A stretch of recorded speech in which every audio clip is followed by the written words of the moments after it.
All right. All right. Welcome everyone to another episode of Neuro FM. So, if you're a fan of Spinal Tap, you may have heard this quote before, which is there is such a fine line between clever and stupid. And that is what we're going to do tonight. Is there's an idea that I've had, and I want to give Brian Height credit for his book about being intentional. The idea came from that book, and the idea was what would it look like if a couple of guys got together and talked about how living intentionally for their marriage and living intentionally for the betterment of themselves post diagnosis? Like, what would that look like? It's almost like Neuro FM's version of Just the Guys, to give a shout out to Stephanie and Dan Holmes. So, this might be brilliant. This might be terrible, but I've got with me Tommy. Tommy, how are you doing? Hey, I'm doing wonderful, Jeremy. Thank you for inviting me. I'm glad to be here. Well, Tommy, you've been a guest on here, and I'll link the episode between you and your wife, but I felt like you were the perfect guy to have on here to start, and maybe we'll get more people, maybe we won't, who knows? Probably should have just invited Brian because it was his book that launched this idea. Maybe we'll invite Brian. But what I love about where you're at in your journey is that you're a couple steps ahead of some guys, and I'm a couple steps ahead of you, and Dan's a couple steps ahead of all of us. And Yep. so it's like I look at our journeys like that old adage of to be the best version of yourself, you should have someone pouring into you and you should be pouring into someone else. You know, it's your typical biblical model, right? Like who's feeding Right. you, who are you feeding?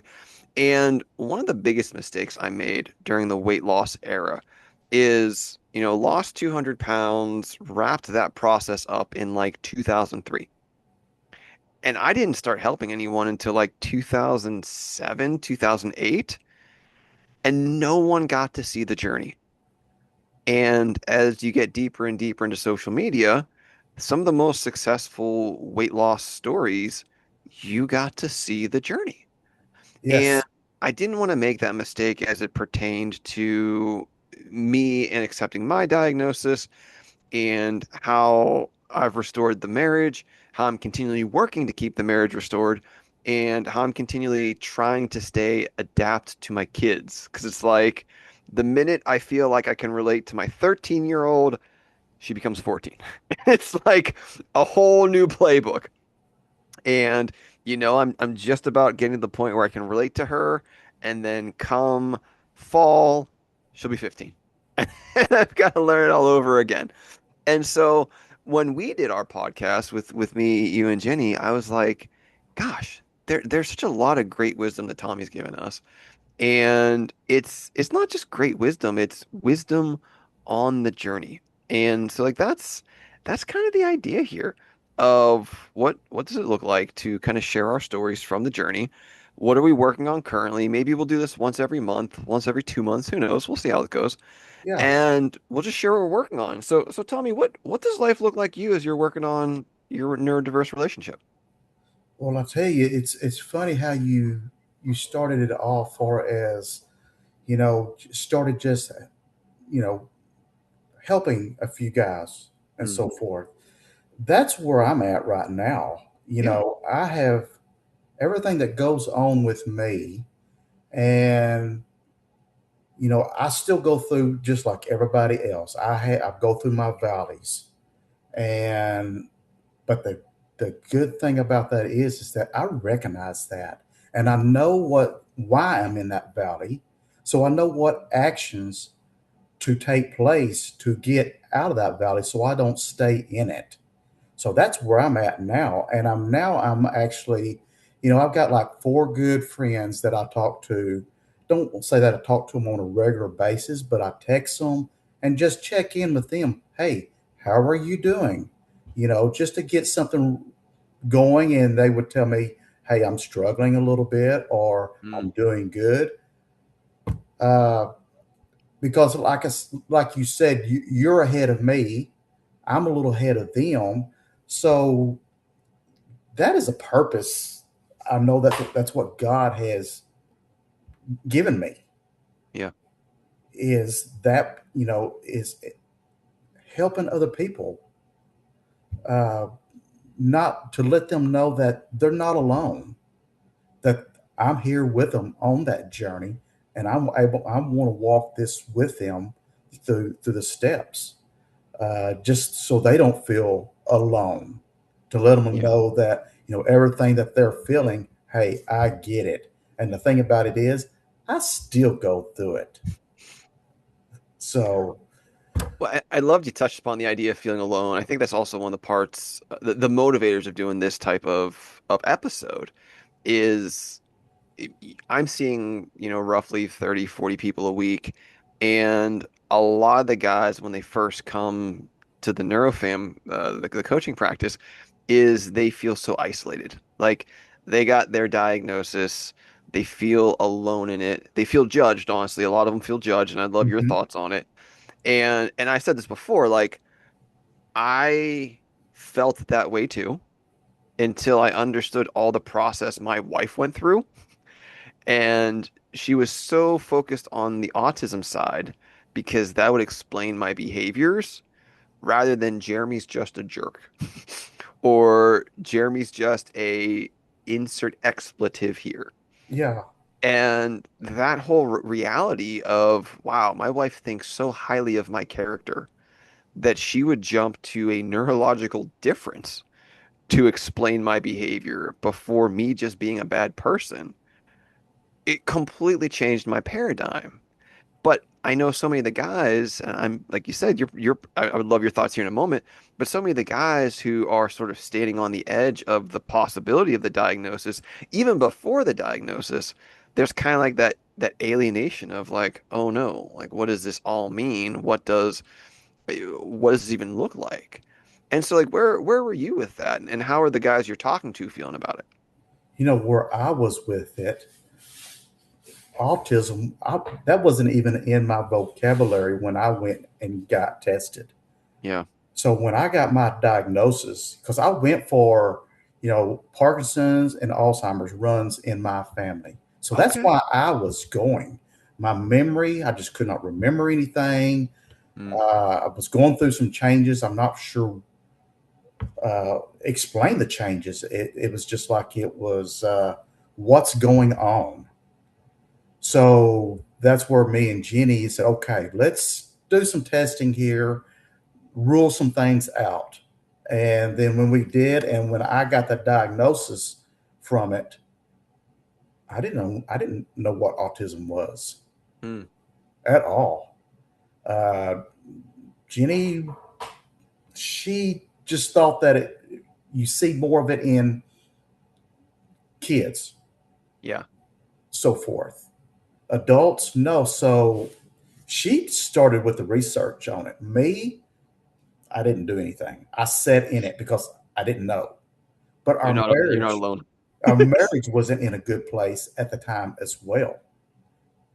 So I'm not sure exactly what I to do with it. Mm, The doctor that was helping me, I started seeing her on a regular basis for us with therapy and to really go over that. So I was gradually moving over to who Tommy really is. mm, And that was changing everything for as, okay, here comes the stress. Here comes, the depression. Not saying I just got depressed. Depression was already there. mm. Can I This, pause you for a second? sure. So you went in with the idea of Parkinson's or Alzheimer's. Yep. So you were expecting some type of diagnosis. Yep. Is that where the depression started? Was that a diagnosis was coming? You just didn't know what, and that was the cause of the depression Between the or the depression, trigger? that wasn't the reason that I went for it. It Mm, was more of I was really scared that I'm getting the early stage of Alzheimer's or Parkinson's. My dad, he passed away from Parkinson's, and oh, Parkinson's is actually his two of his brothers had it as well. So it it it is carried in the genes, and that's where I was afraid that I've got that. This is the early stage of it, and boom, Lord and behold, that this is what I was diagnosed with. And looking at it now, where I'm at, I can actually say that I believe my dad was autistic as well. It starts to get challenging when you start to follow the genetics. I One of the jokes that I see online is the meme about how it's an older person saying, "What? Autism? We didn't have autism back in my day. Now let me tell you about grandma's spoon collection." Right. And it's like I go back to that, the Dem Deco dolls that my grandma used to collect, or, the Fiesta ware that my parents would collect. It's like all of a sudden, like again, I'm not trying to be rude, but like I'm as Caucasian as you get. Like I am very white. So for anything named Fiesta to be in our house, like something has to be off, Something happened. right? And Yes. and so but again, like starting to follow the genetics, you're like, oh, that makes sense. And so with you and following the genetics, like, was it relief? Was it even more questions and frustration? Because I imagine, like, your father passed away before you found out, correct? Oh, yeah, true. Yes, Yeah. absolutely. Same with mine. And my mom's not at a place where we can like really talk about it. My mom doesn't talk about a lot of things like politics, autism. Like there's a lot of things my mom and I can't talk about. But that's okay, right? You respect your elders, you honor your parents, and you know, that is what that is. But like how do you still have questions you would love to have asked your dad? You know, I've thought about that, Yeah. and really, I don't think that because my family they're pretty old fashioned. Okay. So even just if I would even ask that question, they would look at me like, "Are you crazy?" Like, "What are you talking about?" So I don't think they would actually really understood Yeah, about that. To tell you the truth, that makes sense. I mean, really looking back at it, I really don't think that they would have understood. I think they would have the meaning of looking at a child of like one that has Down syndrome or something like that, looking at it Yeah. at that aspect of it. But for as an adult, no. And that's where, with myself, is when looking back at it, when I was diagnosed, it, I didn't really feel any relief. Okay. I didn't, to tell you the truth, Jeremy, I didn't know what to do with it. Yeah. Like I said, I sat in it for a good almost a year before I started doing the work. Mm, So, and when I started doing the work, it really wasn't just like, okay, I've really got to start doing this. It just so happened to be where me and Jenny were in our marriage. It wasn't very good. And actually, we were fixing to start a in-house separation just mm, where we were. So yeah. that's where I came in. She came in. She said, "Hey, I found somebody for you. I'm working with his wife. Uh, she deals with betrayal. He's is was diagnosed late in life as well. He's a coach, and of course that was Kevin Meek, and Shout out, Kevin. of course, so with that, it was Tommy was actually learning who he really is. Are you still at a place where you feel like you're learning who you really are? Yeah, I really am. I think I'm going to find something new about me. It might be every day. If not Yeah. every day, every other day, I'm going to find something new. But like one gentleman that I've been talking to, he just asked me day before yesterday. He's a doctor. Mm, And he's like, "How can I be a doctor and know all this stuff, put in 80 hours a week, and but when he goes home to a relation, it's just like it's night and day. It's like everything is just crumbled right in yeah. front of him." And yeah, it's he actually has two kids that is autistic. So him knowing he just recently has gotten diagnosed. Hmm. So that has really, I think, I'm not sure if it really has helped him out in a way. Well, can we pause there? To me, right? Like, I hear that because that's a very common story with guys, as Yeah, well as myself, right? Like, how can we be so competent and able in one sect of reality? And to make that even deeper, like a lot of the people manage people or they'll be in like sales. And it's like, how can I talk to so many people so well? And I come home and I can't even talk to my wife. right. Or right, like I, Yeah, I've worked with multi-million dollar salespeople who are like, I can build rapport with, international businessmen, but I can't even build enough rapport with my daughter to talk about her boyfriend. absolutely. I And do that every day. but there's an answer. Do you want to talk about that for a second? Absolutely. Yeah. Well, the answer is I don't want to say the rules are different, but the rules are different. Yeah, Like it's I hate to put it this way, but it's like Michael Jordan. How well did Michael Jordan do at playing baseball? Uh, true. Right? Michael Yes, John, I don't want to start. I don't want to start. I don't want to start a riot. But Michael Jordan was the greatest basketball player ever. I'm sorry. agree. You just look at the stats, right? Yeah, 6 for 6, all championships. Yeah, LeBron went to 10 finals, but he's also lost a bunch of them. Like, I, I don't know, man. Like, now, if we're talking about mindset, I would say it's 50-50 between Kobe and Michael. But sheer holistic GOAT status, it is yes, Michael Jordan when it comes to basketball. And he was terrible at baseball. But he's an yes. athlete, right? He was an athlete. Yeah, And I think that's where, for the autistic man, we get stuck in our self-referencing. We think because we're good at this one thing, we can communicate to this sect of individuals that that type of communication style should be good to everyone. But we're not connecting with our employees the way and at the level we connect with our wives. no, We're not connecting with our yeah, clients the way we're connecting with our children.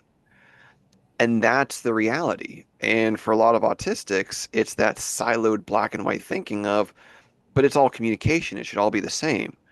And the way I look at it is hockey in the United States versus hockey in Russia.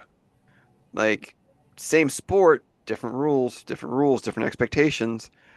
And, you know, it, it's just that reality in that you've got to learn a different or a new skill set on how to relate to your wife and your kids, as well as keep refreshing that.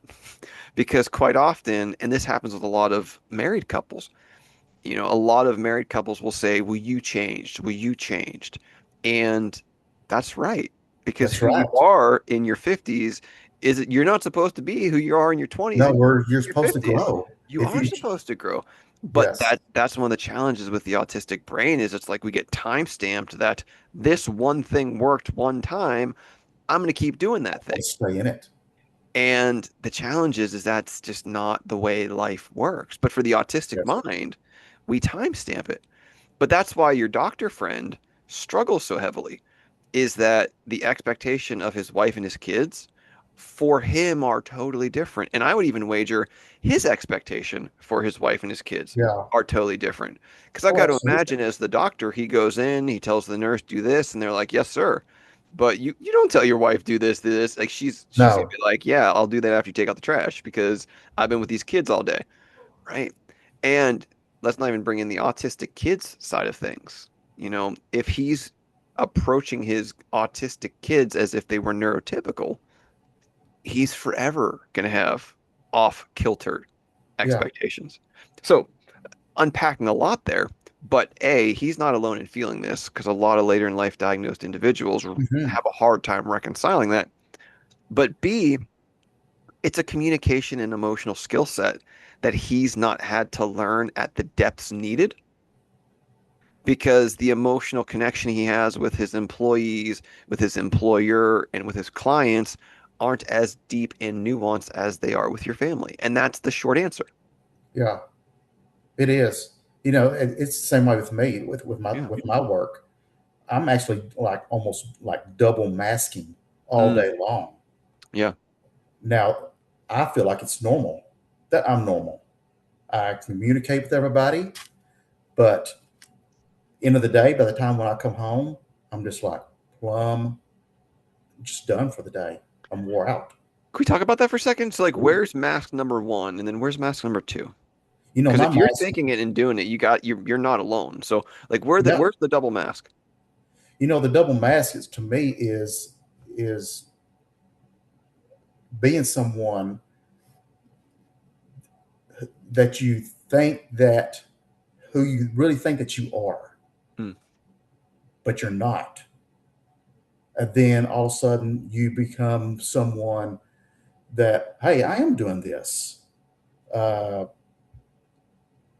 but then again, you're spending so much energy of yourself with that you're doing it, and you don't realize it that you're doing it. mm. Uh, it's Jeremy. It's in a way that uh, I get lost for words sometimes, and that's just me. Nah, it totally happens. Uh, We all struggle with the executive function sometimes. yes, absolutely, I do. With my work, it really starts with just even waking up in the morning with me, Mm, getting ready, getting my lunch ready. Uh, I've already used up spoons just from doing that, and yeah. then once I do get to work, as soon as I walk in that door, okay, there's mask number one. Well, and what does mask number one look like? Like, what I'm going to call it role do you feel you have to play? Yeah, I do. I've got to portray Tommy of a different person. Okay. But like, what is that different? Like, how different is that person? Like, what's an example of work Tommy will do X, but standard Tommy is dying to do Y? I'm being a person that I'm not who I am. I'm being a person who I think I am. I can I can fix it. Hmm. I can communicate good with people. I can listen. Uh, Doing my job, I do it so well. I let others know what's going on. Uh, but really, inside of me, I'm struggling. Yeah. But I can't let them know that. Have you ever seen The Mandalorian? No. Okay, then this analogy is going to fall flat. But so The Mandalorian has this character. It's a Star Wars show. And there's this character called Grogu, which a lot of people have called Baby Yoda. And Baby Yoda is a developing Jedi. Yeah. And he'll show glimpses of using the Force, but because he's still new and kind of a baby, he'll be so exhausted by the end of using the Force that he just wipes himself out. And that's what I feel like you're explaining. Like you're doing all of these things that you believe are required of you, the Force, if you will, the force of neurotypicality. And then by the end of the day, you're just wiped out, exhausted from doing that. Yeah. My work expects me to make no mistakes. Mm, And I hate it when I do make mistakes. I'm, I really kick myself in the rear end for making mistakes. Uh, I is feel like that I feel like I let somebody down. Well, is that a rejection sensitivity thing, or is that just a standard, or is your work really like that critical that there is no margin for error? That's just another type of Tommy doesn't like to make mistakes. Period. Got you. That's just not that at work. It's here. It's here at home as well. Okay. It's even with me and Jenny. Even the mistakes that I make, I'm going to make mistakes, no doubt about it. But that's where I've learned is not staying in the mistakes. Is I'm not. This is who I am. Not to let shame come in, not let the guilt come in, uh, not let the uh, well, I'm never good enough part come in. I can't do it right. Don't let that come in.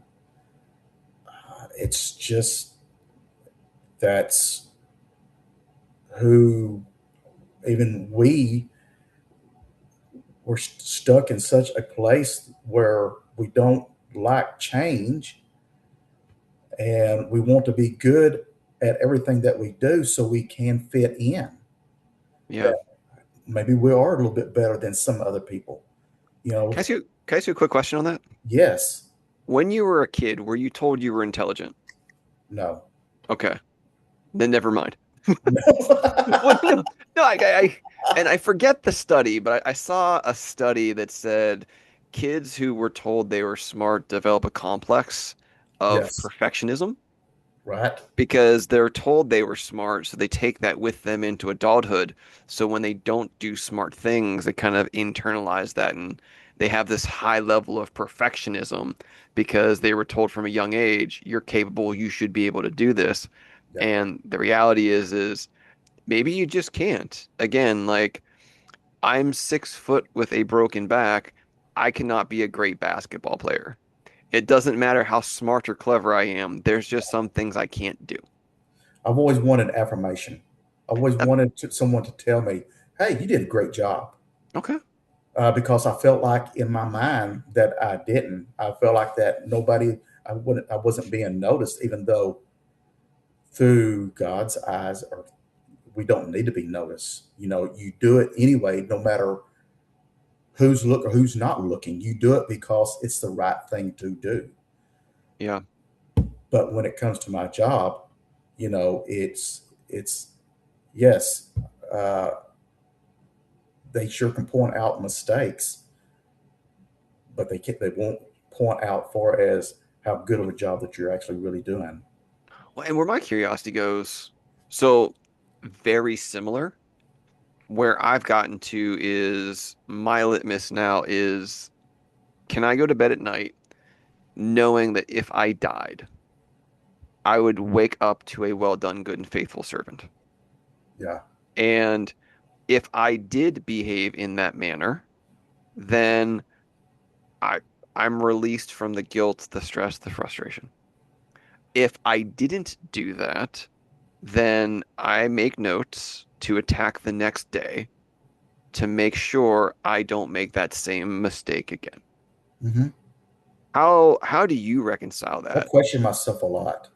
But in a healthy way or in a second guessing kind of way? Uh, it's a second guessing. But in a healthy Well, because like in a healthy way, it is.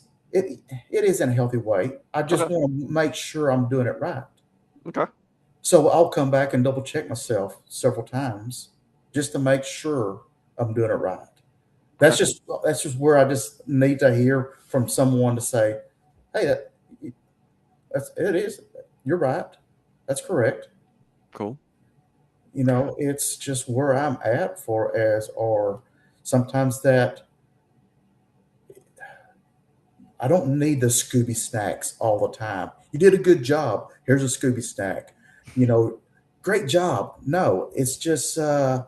Every once in a while, just you need to hear. Everybody needs to hear that to give you the confidence Yeah. that what we're dealing with in life, that uh, we're being accepted in a way. Can I ask you a question? Yeah. And not to go down this path, but it almost the question to me asks itself, maybe a two-part question. Were you like this before the diagnosis? And now that the diagnosis suggests there might be something off about you, how much deeper has that need gotten? That's a really good question because I did not see that before my diagnosis at all. Okay. Now my wife did. I didn't Mm. see it. See, they're always smarter than we are. We should, Of right? course, Like we really should listen maybe to you. something off because she even said there's times that I couldn't talk, Mm, uh, carry on a conversation with another adult. okay. She's like, Like you. it's like, where did this come from? Okay. But I never saw it at Like all. like you never saw the inability to carry on a conversation? I just thought I was carrying on a conversation just like anybody else, Huh. not knowing what I was saying. It's like, where did you come up with that? You know. Uh, so now I don't really when I get in the crowds. If I don't know people, yeah, I'm not the outgoing Tommy as I used to be. I could Mm. before the diagnosis, I was a person I could talk to anybody. Really? So the Okay. diagnosis has kind of curbed that in you? The diagnosis has changed me. It has, but not in a bad way. I'm intrigued because that sounds like a bad way. It's not Okay. because I'm actually this is who Tommy is. So uh, Tommy, okay. Um, I'm gonna go on a monologue just because if I don't, I Yeah, don't feel we'll be on the same page. right. So this is gonna be a fully thought out, half-baked idea. And what I mean is, I mean what I say. I believe in what I say. I will die on the hill for what I say. I just haven't done the clinical research to back up what I'm going to say. I'm just going to give you colloquialisms that Mhm. sound good, but I don't have the data. But I know the data exists. So the statement, the premise of this idea is, and again, this is Jeremy, we need to stop using the word masking like it's a negative thing because everyone Correct. masks. Like Yeah. neurotypical, neurodiverse, who you are in church is not who you are in the bedroom. Who you are to your parents is not who you are with your fishing buddies. Who you are with your wife better not be who you are around other women. Like we're just different people. Yeah. And I like to look at that as maturity in that we've learned to be adaptable. And I look at what you said, and I look at through my own experience where it took sorry, it took my kids' theater group 3 years to even know that I have a background in public speaking or have done comedy or even did a TED Talk. And the reason that is the kids' theater stage is not my stage. There's no need for them to know my experience because it's not my stage. What is asked of me is to be a supportive dad, not the dad who says, "Oh, by the way, look at my 20 years of stage experience." No, it's just dad, support your kids. Yeah. And so because that's what the role required, I was adaptable to that role. Likewise, when I'm in a social setting, I'd rather not talk to people. But if I'm like I, before the diagnosis, my wife would always get compliments when I would go to her work parties because I was so social. Yeah. And she'd be like, "How are you so social with my friends?" I'm like, "Because I don't want you to look bad." Like what is asked of me as a husband in those situations is to not embarrass you and to not make you look bad. So I'm going to do everything possible to fulfill that need. And for me, I don't call that masking because in the same way, like when I play baseball with my son, I'm not a baseball player. But my athleticism requires me to throw a ball and catch it. So that's how I'm going to deploy my athleticism. Same with football, same with basketball. Probably if I played volleyball, the same way. At my core, I'm a hockey player.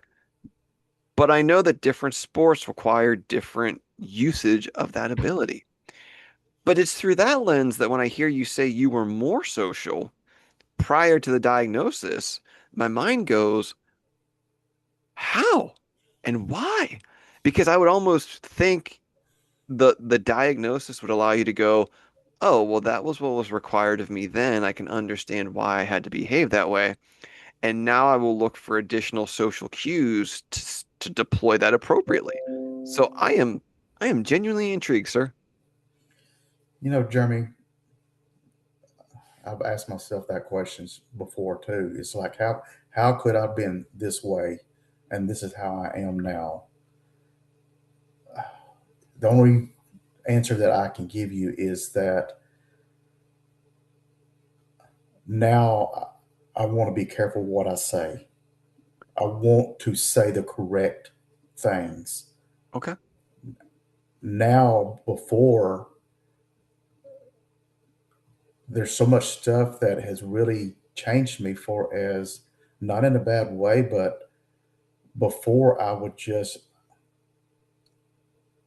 maybe pretend I knew what a person was really talking about. Okay. Now it's like I don't know what them words are, so I tend to back away. And that's where it makes me feel, uh, yeah, I'm not as social as like I was before. See, and this is where I wonder, and this is what I love about the idea of what we're doing, and hopefully it's not a bad idea. We'll see if people listen. But I can totally understand that.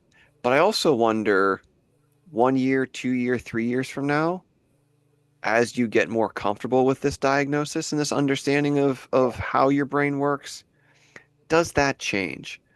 Because I just look at it and I don't know. I really don't know. But every time I've talked to you, it's been a great conversation.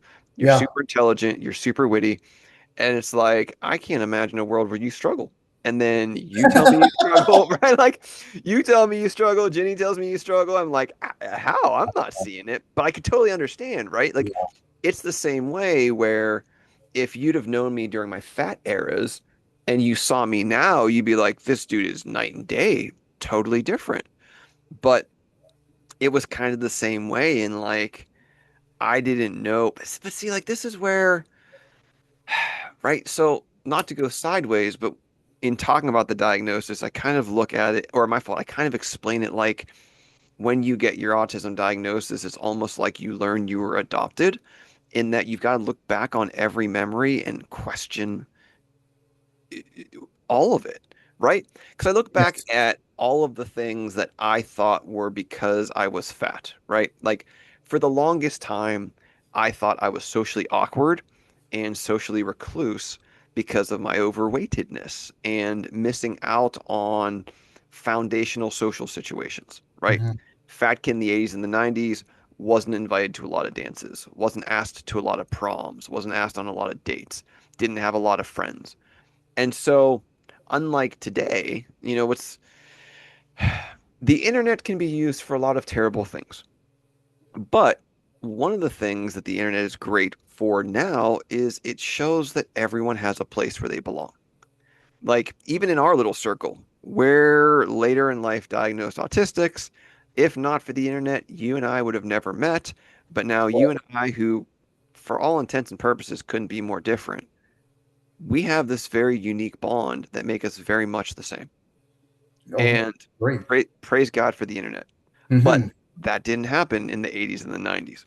No, And so I look back on all the places I struggled, and it's like, did I struggle due to lack of reps with being social? Or was that my autism just showing up and no one knew? Which is another conversation for another time. We talked about your dad. We'll talk about my dad at some point. But that's where I wonder. Like, I wonder, 1, 2, 3 years further in your journey, do you get back to being social because you're not afraid of saying the wrong thing because you've learned, okay, in this social situation, these things are what's expected of me. I will be adaptable for it. yeah, I don't know. To be You know, determined. it is to be determined. It's like before. My diagnosis. I was going. Me and Jeannie, we were going to a different church at that Mhm. time. I was very, very involved with that church. Uh, you would never thought that. Uh, yeah, I didn't have any downfalls on me at all for as what I was doing. But looking back at it, yeah, I can tell that a lot of stuff that I actually what I was doing, I could do it very well there, but I couldn't do it very well at home. Mm, So that's what made me look like that. I could socially talk to people that I felt like I fitted in. okay. I helped out. I was I'm more of a doer type of a person. You give me something, I'll knock it out of the park. As far as doing something labor wise, anything like that.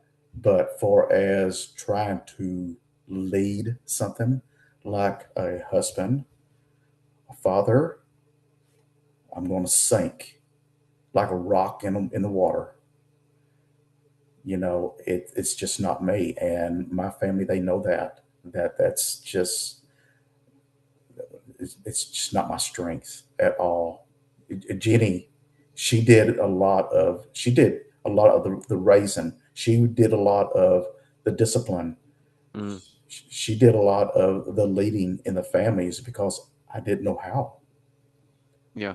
Does that make me feel bad because now, for as having someone like that, uh, a man's supposed to be the leader, not the woman? No, she's my helper because Yeah. I know that's why God put us together. He knew that I needed a helper.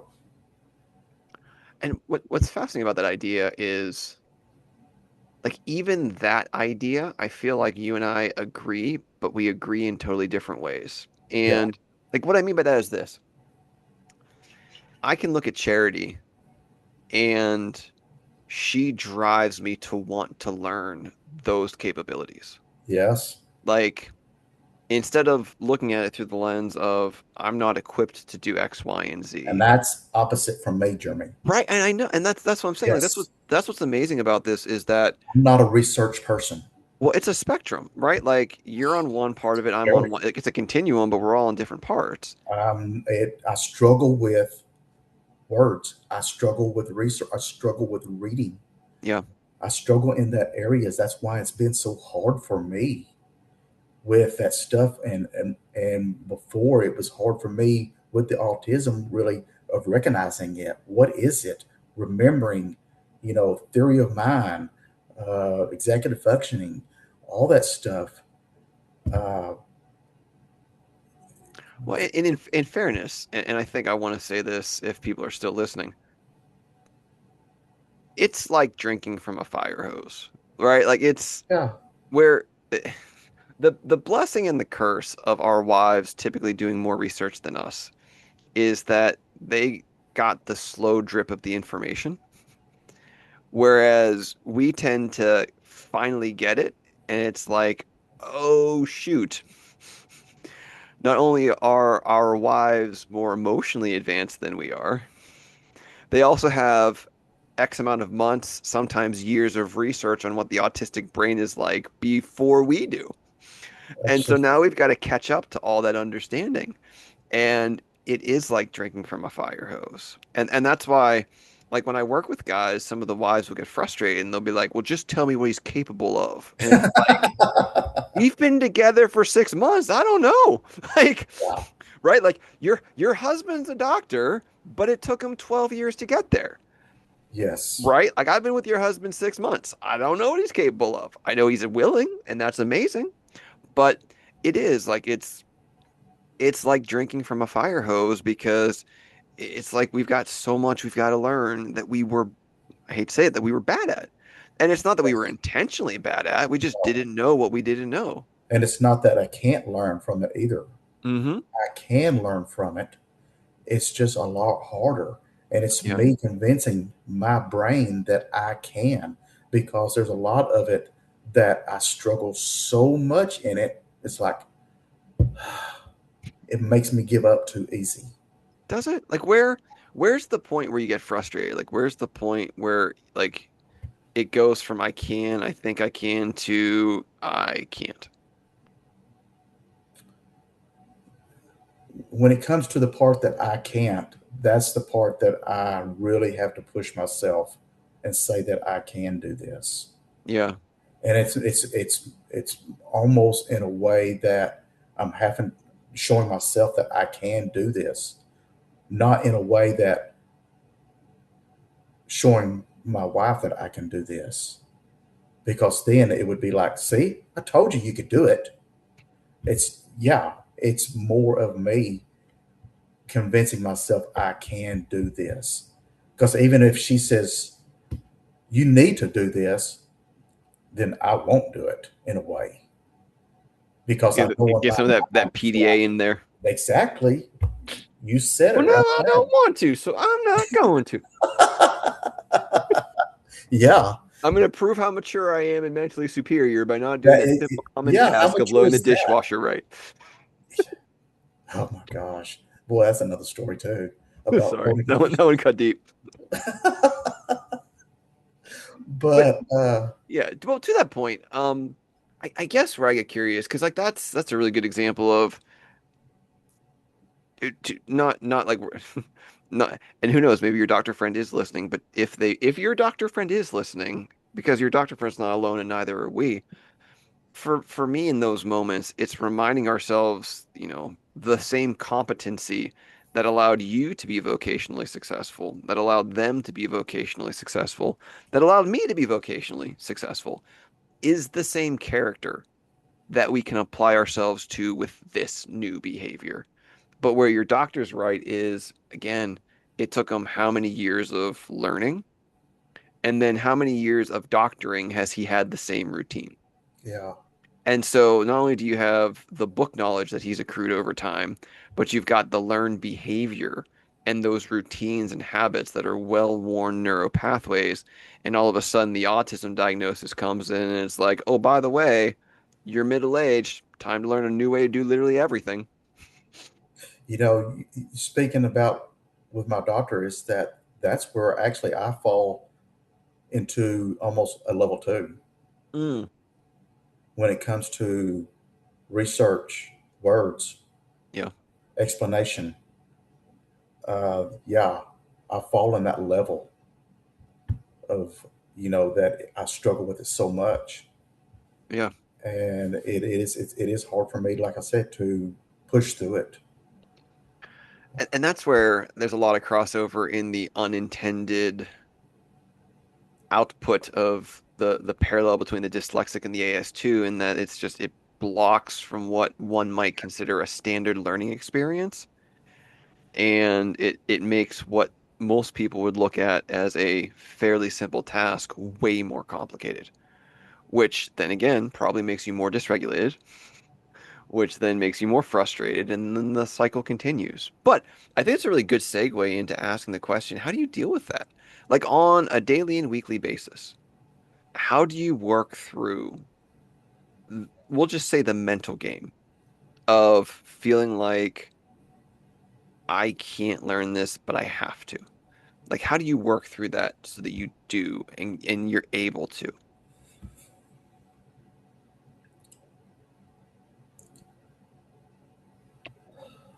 Man, it's hard because it's like I said, it falls into a part that when I look back at that, when I try to push myself, and you can even probably see it or even hear it in my voice, I'll start getting emotional about it. Mm, It's because yeah, it's a part that where I do struggle so much in that area that I it makes me feel like that I just I just really start end up pushing myself through it. yeah, I have to push myself through it and do it no matter what. Just because I'm never going to learn. yeah. Well, no, and I think for me, like that's a really great. And if people have listened to the podcast for a while, they know that I'll talk about the balance between accommodation and self-advocacy. And I think right there is a great example of the self-advocacy, right? Like you are presented with this challenge. You could easily say, well, I'm autistic, therefore I just simply can't. But instead, you're saying, I'm not going to let autism define me because I know I can. I might need an accommodation to get there, but doggone it, I am gonna get there. Yeah, you said it right there. It's. I don't want to use autism as being a crutch at Mm, all. So, and let that really define of who I am. Now, I don't mind saying that I am autistic to anybody. This is my story. This is who I am. So yeah. I'm not ashamed. Am I ashamed about it? Of course not. Not at all. I'm uh, I'm glad to finally find out who I really am. Instead of wondering why I've been through so many marriages, why I struggled in relationships, Mm, why can't I be understood? Why can't I be supported? And I have all that now. yeah. And I feel like, and I hate to put it this way because I don't want to cast a negative shadow, but it's almost like if you've ever struggled with an addiction and you cling to the secrecy of that addiction. Yeah, And the truth always exposes itself. Like truth is undefeated. Like you're never gonna out like the truth will come out no matter what. I have seen in my own life, and fortunately or unfortunately, when you're overweight, you don't get to hide your addiction, right? It's like, 400-pound Jeremy is like, I think I have a food addiction. And everyone's like, yeah, we kind of know, right? But you think? yeah, right. But like, well, that was one of the challenges, right? Like, especially Yeah, growing up, like, especially when I would speak at churches about this, like, if alcoholism was your thing, you could hide that with breath mints. yeah, If pornography was your thing, you could hide that with browser deletion or other tactics. yeah, But like when a food addiction is your thing, everyone knows. And I talked about this in a talk I was giving. When it came to the bullying, it's not that what the bullies were saying were wrong. It's that I didn't want to deal with it on their terms. I wanted it to deal with it on mine. yeah, And I almost feel like when you're able to release yourself of that secrecy, it's the biblical truth of know the truth and the truth shall set you free. hmm, I find it's the same way about the autism diagnosis. Like I fought it for a while because like most people my age, it's I'm not Rain Man. What are you talking about? yeah, But when I finally accepted it, it was like this breath of fresh air where it's like, okay, now the work begins, but I've always been a hard worker. So it's now I know where to point the focus of the work. yeah, And that freedom, that lack of redundancy, because I think where, and I'm not going to speak for you, I will speak for you and then ask you to correct me if I'm wrong. With the multiple marriages, hmm, where a lot of people struggle before they get to neurofam coaching, because like most people don't just start with neurofam coaching. We're like the last train on the road to separation or divorce. We're like the last stop, and it's like they've gone through years of counseling and or coaching, and it's all not worked. And so when the autism diagnosis comes along, it's like, well, now we know why that didn't work. The autistic brain was trying to find regulation and it presented as stonewalling, and your yeah, wife thought you were 25% out the door according to Gottman. And yeah, it was like once the diagnosis comes through, it's like now I finally know where to point my effort. Because it's not like we haven't been trying through the years of therapy. yeah, It's just we finally know the right place to put the effort. And I think, and I'm gonna ask you instead of saying you would agree, for me, that's where admitting it. And it's super important to note we're 5 or so years, 4 years or so post-diagnosis, and we've only had a podcast for like a year or so.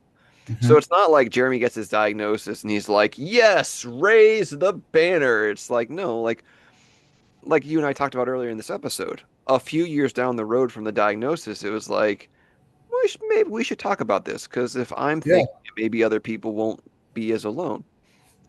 But with your situation, you had mentioned finally admitting and getting the diagnosis was like it sets you free to a degree. yes, Do, Absolutely. do you feel like it allows you to look back at some of the things where you may have perceived as failure and reframe them as, well, no, it's not that I failed at those. It's just I didn't know the right thing to do. And because I didn't know the right thing to do, of course I was going to not be successful. Yeah. And I think, and I'm, again, like, I will shout from the hills as I do with every single client of mine. What autism acceptance looks like to you in your life is entirely up to you. Like, I work with guys, families, on anyone, honestly. Anyone that I work with, I'll let them know. Like, if your acceptance of your diagnosis goes nowhere beyond the four walls of your house, praise God. That's amazing because at least for that household, we're going to see some difference. We're going to see some progress. Now, if you want to take it beyond, maybe your kids get involved with the Special Olympics. Okay. You don't have to wave a flag. You don't have to throw a bumper sticker on your car. You don't have to start a podcast. But I think if you're on the spectrum or suggest you're on the spectrum, accepting it is such a freeing endeavor that I will advocate for that. Yeah. And it sounds like you're on the same Oh, page. absolutely. And, you know, me looking back at my childhood, looking at, looking at myself, if I was a failure, you know, you, you, you hit on it right there. It's not that I was a failure. It's that I didn't know any better, or I Yeah. didn't know how to.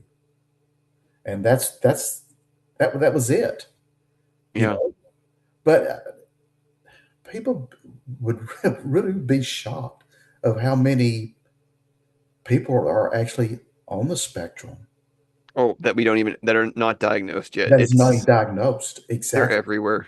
Like, The- well, I think you and I are similar. Like my my daughter hates this because like we'll have conversations. I'll be like, you know, they're autistic, right? And my daughter will be like, Dad, stop calling everyone autistic. Not everyone's well, they autistic. are. And I'm like, I know not everyone's autistic, but they are. And then like weeks later, it'll be like, she'll come to me. She'll be like, so they got tested. They're autistic. I'm like, I told you. Like, game recognizes game. Like, you Yeah, just know. right. You Yeah. know, it's like, what's one of your special interests? What's something you really like? While you're thinking, I'll tell you where I'd love this idea to go. Okay. So, I'm a musician. I play guitar. Hmm. More often than not, I can spot a guitar player. Like, you can just look, and again, autistically, like you look at their fingers, they have calluses on one hand, but not the other. You're like, okay, right? Like, there's just certain things you look for when you are in a certain thing. It's the same thing with autism. So like with you, like what I was going to ask you, and I'm still going to ask you, what is something of a special interest where if you didn't know that about someone, you could go, you're probably a college football fan, aren't you? Or you're probably an Earnhardt fan, aren't you? Like, what's something you can recognize typically about someone just because you're so familiar with it? That's just where I don't know. That's fair. I This is don't completely know. unscripted, so I just dropped the bomb on you and I You expect you to did. dance with it. Sorry about that. No, that's okay. And I'm just being honest with you. I don't know. No, I That's appreciate that. something that it takes me a while to process, for as Mm, something that I'm good at. yeah. My gosh, you just opened up a whole big door of things like, well, I'm good at this, I'm good at that, da da da da da. So, what are my interests? Oh my, I don't have just a particular interest. Period. To tell you the Oh, truth, you know, that's fair. I don't. As far as being a sports player, or you know, I think for as a talent that I have is that I'm good with my hands, Okay. working on things mechanic wise. I envy you, by the way. I'm terrible at it. I was brought up on a farm, Mm, so I watched my dad fix a lot of things. I worked at a mechanic shop as far as working on tractors, farm equipment. That I would say that is where my talent is. Is uh, I'm good with my hands. of working Okay. on things for us, fixing Can things I around ask the you a house. question about that? Yeah, Can you see someone who like let's say you go to a flea market. yeah. Can you recognize someone else who like you look at them and you're like, yeah, that guy could probably weld or like that guy could probably build a fence. By Like, looking at them, no, I okay, can't. that's oh Yeah, maybe all right. That's yeah, fair. yeah. Well, No, I really can't point that out. that's fair. I think as far as with anybody else, I think I'm just who would have thought when I look at a person that you can do this. Which for me opens up a whole can of worms of you can't judge a book by its cover. That's right. I can't. And it's like Tony Atwood says about the autism diagnosis. You know one autistic, you know one autistic, That's it. which sounds contradictory to literally what I just said, but also, right, like I Yeah. feel like, but like taking it away from the autism thing and let's put it into the gym thing, which is another thing, place where I spent years. Like I could look at a guy's legs and kind of see what sport they play.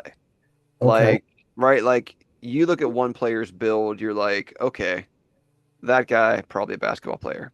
You look at another one and you're like, that dude has tree trunks, but his upper body is so not there. Probably a hockey player. You look at someone who is just so thin, but also so muscular, you're like, probably soccer, right? Like it, to me, it's the same thing. Like you spend enough time in that arena. And now I'm just rambling about my special interest. So let's, what was fun about today was it did not go as anticipated, but No. I didn't know what to expect.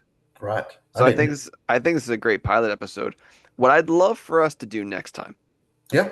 is to share because my hope would be let's do this again in a month or so Okay. and let's just discuss what are the things we're doing for the sake of progress. Like I'd love to talk to you next time about like what are three things you did either in the past week, month that are keeping you going down the path of understanding who you are, applying that in your relationships, whether it's at work, with your wife, heck, even with yourself. Because what I found is, and you'll see this with the podcast as well, when like if we go back when the podcast just started, I did a lot of interviews and explaining things. Hmm. And the feedback I got was, we appreciate when you explain things, but I don't know how to apply it. Yeah. And then the idea of my autistic diary came to be was a response to that, where I was like, well, let me explain how I'm doing this on a daily basis or a weekly Mhm. basis so people can go, okay, here's that. Here's how I can apply it in my life. What I'd love for our conversations to be is to be a little more in depth with that between the two of us. Like, Yeah. what are you doing? What am I doing? So that people who are on this journey as well can go, oh, okay, this is cool. I can see Tommy doing X. Maybe I can try that. Ah, Yeah. Jeremy's doing Y. Maybe I should try that. And even if people just don't feel, even if people feel less alone because of this, I think it's going to be Sure. well worth its time. So Oh, that's going to be absolutely. our goal for next episode. What do you think about that? That sounds wonderful. You You know, bet. and also I did not introduce your last name. So I was just like, here's Tommy. So I should have said, here's Tommy Smith. But Yeah. I was just like, here's Tommy. Yeah. I mean, So hey, that's that's autistic. that's my executive function Yeah, that's lapsing. it. Like we should call this Yeah. autism after hours. But final thoughts. How would you want us to close? Any final thoughts, or you just want us to say goodbye for the night? Hey, yeah, I don't really have any final thoughts except I really enjoyed this talk with you. Uh, it's just really two guys talking about their past, their struggles, and their now I think I'm gonna call it On the Journey. on And the that'll be the journey. That's that's right. the working title, and maybe it sticks, maybe Yeah, it doesn't, but I think that's the most accurate way to call what we're doing. It's just on the journey. it is on the journey. You know, where have you been? Where are you now? Where are you going? And you know, it's Right. it's a day, a week, a month in the life. It's just it's us being real. Yeah. You And know, that's all it is, right? Like part of our tag of being the least depressing neurodivergent podcast in the world is showing the reality of it. That's it. It's the humanity. Yeah. It's it's not all sunshine and gumdrops, but No. it's still a winning record, right? Like Well, look at absolutely. I look at autism like the Pittsburgh Steelers, right? They may not win a playoff round every year, but at least with Tomlin, they haven't had a losing season. There you go. So, all right, Absolutely. I'm gonna say goodbye for now. This has Okay. been Neuro FM. That's Tommy Smith. This is Jeremy Rochford. Thank you so much for listening. Take care, everyone.